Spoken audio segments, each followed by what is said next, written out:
Major coin auctions like those conducted by Stack's Bowers Galleries are big business, really big. Many millions of dollars worth of numismatic items will cross the auction block, and the popular auctions held in conjunction with major conventions offer plenty of excitement for consigners and buyers alike. Have you ever found yourself browsing an impressive auction catalog, looking at all the beautiful rare coins and wondering just what went into putting it all together? At the Winter A&A Convention in Sacramento, we were able to get the answers straight from the source. Jim Matthews, cataloger, senior numismatist, and consignment director, has been putting auction catalogs together for many years, putting his extensive numismatic background to good use. In this video, he shares some great stories and walks us through the entire process, a fascinating one indeed. Stack's Bowers Galleries is the official auctioneer of the Whitman Coin and Collectibles Expo, to be held March 20th through the 24th. The consignment deadline is January 30th. To request a printed catalog, call 949-253-0916. Hi, my name is Jim Matthews. I'm a cataloger for Stack's Bowers and also a consignment director. I've been cataloging U.S. coins for about 25 years now. This is an interesting process, and I want to walk some of you through it who may not be too familiar with it. This is how the process begins.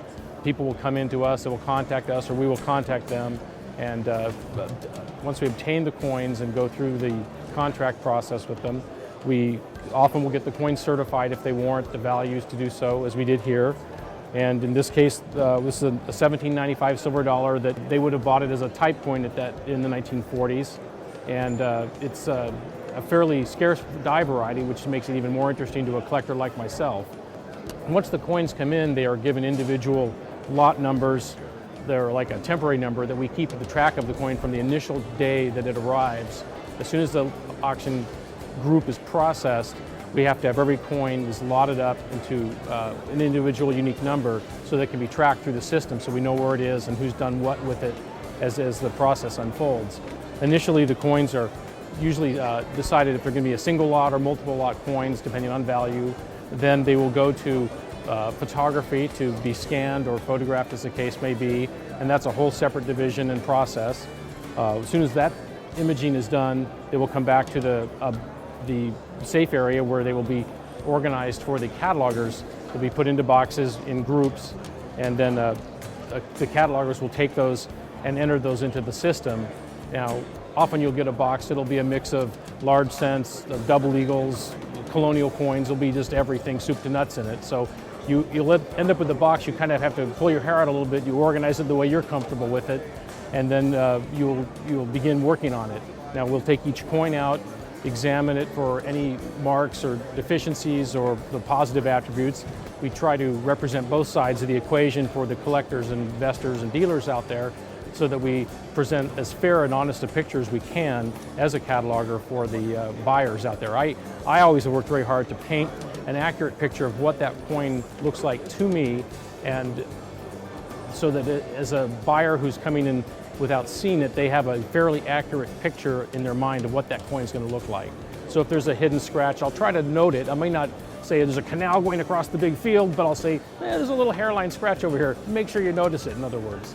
But we always want the buyer to be happy with the product, and we also want the seller to be happy too. So we realize that we're working on a little bit on both sides of the fence here, but we're trying to present the accurate picture for all collectors and dealers out there in the numismatic world. One of my specialties is die states, which are as the dies strike more and more coins, they deteriorate, and I like to talk about the fact where those dies are in their life. If they're near the end of their life, they get some interesting breaks or cracks, and those are appealing to a collector, many different collectors of various series. It's a specialty thing.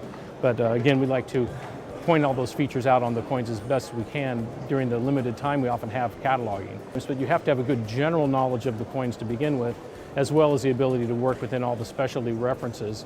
And sometimes I'll get a Newcomb large cent and I'll get groan because they're hard to attribute. You know, they take more time than something else. If I get a bust dollar, I used to collect those. I'm happy with those. I love to go dig the reference and find them, and often I recognize the varieties just by sight. Once we're done cataloging the coins, they'll go back into the process of the safe, and they'll sit there for a little while. They'll make sure that the image is accurate, and then someone will usually proofread the description at some point.